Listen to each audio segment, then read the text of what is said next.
अस्सलाम वालेकुम, hello and welcome to Najibul Hasnain honestly speaking. Oval test की तारीखी जीत के बाद हर तरफ मोहम्मद सिराज की धूम मची हुई है, लेकिन सोशल मीडिया में एक और डिस्कशन बहुत ज़्यादा वायरल हो रहा है। लोग सवाल कर रहे हैं कि सिराज से पांचों टेस्ट मैच खिला देना क्या ये समझदारी है? ओवर 185 ओवर्स करा देना क्या ये अक्लमंदी है? उनका वर्कलोड क्यों मैनेज नहीं किया जा रहा? अगर उनको कोई बड़ी इंजरी हो गई और वो भी टीम से बाहर हो गए तो कितनी बड़ी परेशानी हो जाएगी, वगैरह वगैरह। इन सवालों का, इस डिस्कशन का एक बड़ा ही करारा जवाब दिया है legendary farmer batsman Sunil Gavaskar ने। उन्होंने इन सब लोगों को एक शटअप कॉल दी है। उन्होंने कहा है कि वर्कलोड मैनेजमेंट जिस्मानी नहीं, दिमागी मसला है। मुल्क के लिए खेलना एक एजाज़ की बात है, ये एक ऑनर है। अपना दर्द, अपनी तकलीफ भूल कर ये क्रिकेट खेलनी होती है। प्रायोरिटी टीम को देनी होती है।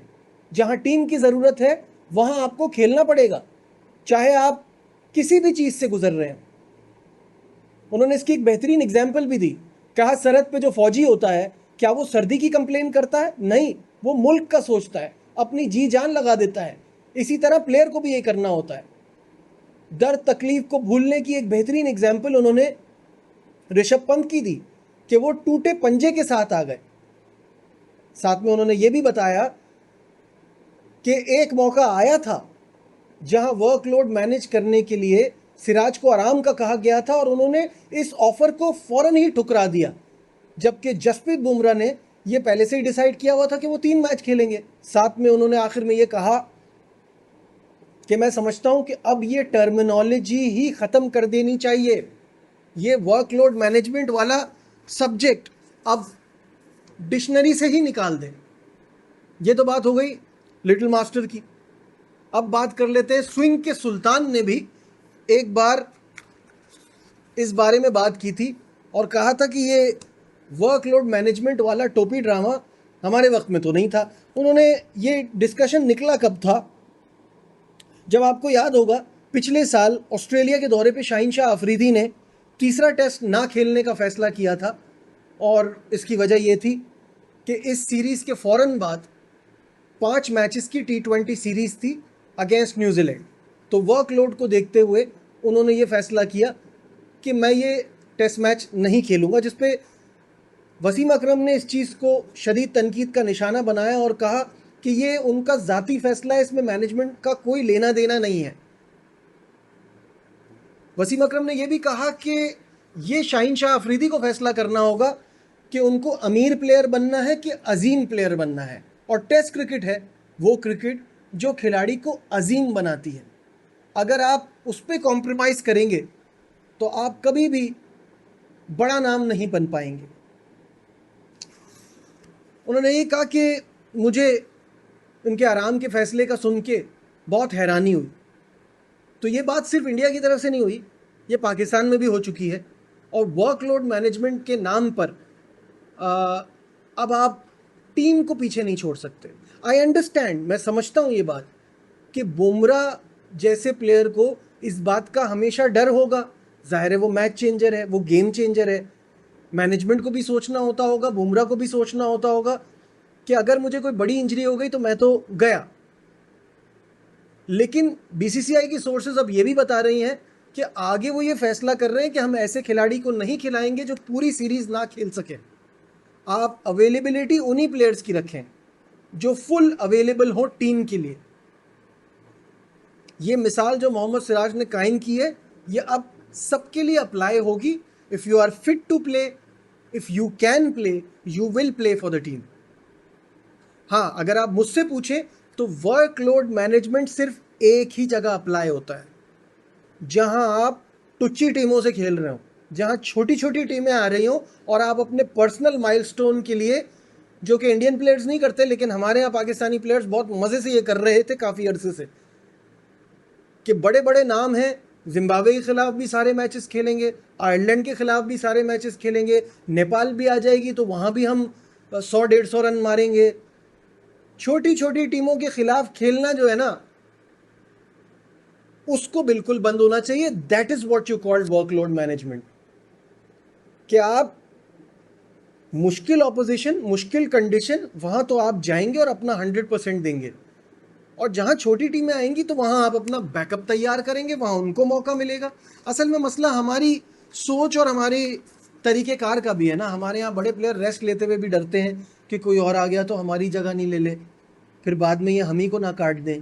तो वो उस परेशानी के बाइस शायद वो ये सोच के हर चीज़ खेलने को तैयार हो जाते हैं कि ब्रेक लेना तो यहाँ ख़तरे से खाली नहीं है। खैर, this is what I feel.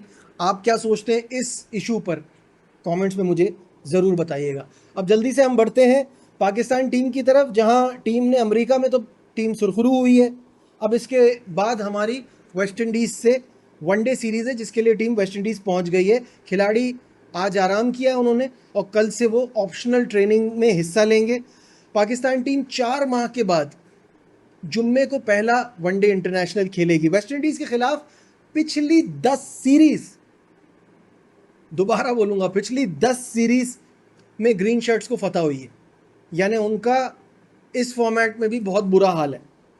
West Indies आखिरी बार पाकिस्तान के खिलाफ वनडे सीरीज़ 1992 के वर्ल्ड कप से पहले जीता था, और अब इस सीरीज़ में तो हाईलाइट ये है कि बाबर आजम, मोहम्मद रिजवान, नसीम शाह, शाहीन, ये सब आपको एक्शन में नज़र आएंगे, तो बहुत मज़ा आएगा। वैसे तो पाकिस्तान चाहता नहीं था कि वनडे सीरीज़ हो, आपको इस बारे में पता ही होगा कि पाकिस्तान चाहता था कि क्योंकि एशिया कप करीब है और आगे वर्ल्ड कप है T20 का, तो ये 3 T20 की बजाय 6 T20 की सीरीज़ हो जाए और 3 वनडे हटा दिए जाएं।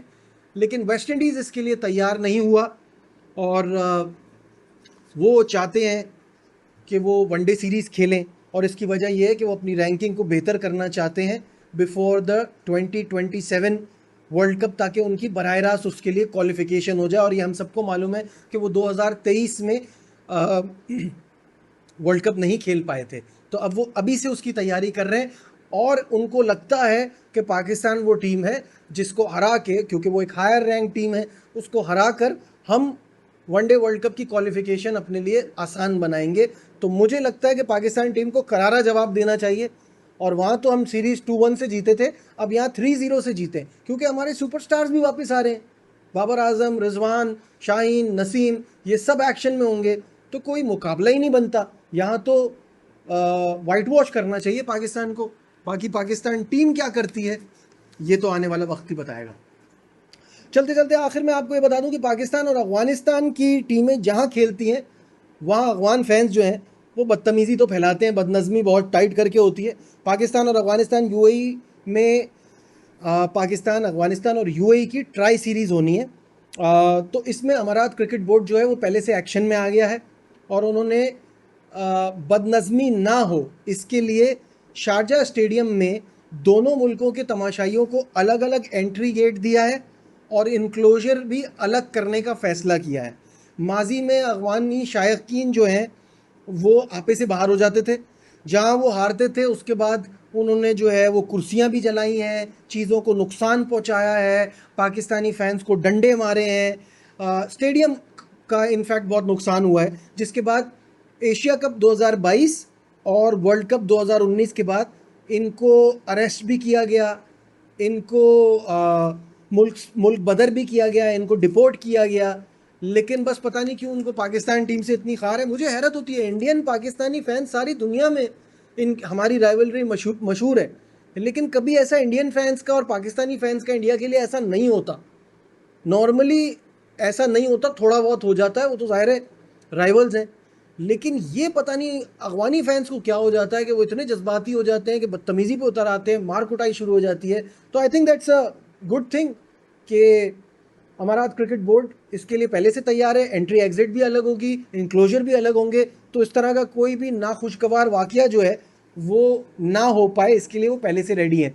सीरीज़ आपको बता दूं कि 29 अगस्त से शुरू हो रही है, जहां पहला मैच पाकिस्तान और अफ़गानिस्तान का होगा, और दोनों टीमें दोबारा मिलेंगी 2 सितंबर को। तो ये है कहानी। आप क्या सोचते हैं इस बारे में, कमेंट्स में मुझे ज़रूर बताइएगा। और अगर अभी तक आपने मेरा चैनल सब्सक्राइब नहीं किया है तो सब्सक्राइब टू द चैनल। देखते रहिए Najibul Hasnain honestly speaking. Bye.